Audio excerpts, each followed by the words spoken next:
Ešte stále používate kozmetiku z drogérie? Toto mi napísala 32-ročná pani, ktorá sleduje moje videá.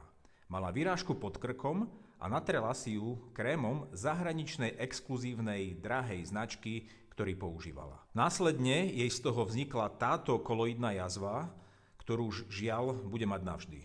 Podľa kožného lekára túto jazvu spôsobila chemikália v kréme. Ľudia mi často píšu, že kozmetika v obchodoch musí byť predsa bezpečná, lebo prešla testami. Na to mám jednu odpoveď. EÚ každý rok zakazuje ďalšie a ďalšie chemikálie v kozmetike a výrobcovia zase prichádzajú s novými a novými chemikáliami. Takže veci, ktoré sú ešte dnes oficiálne bezpečné, už zajtra môžu byť zakázané. Drahý, exkluzívny zahraničný odpad hoďte tam, kam patrí.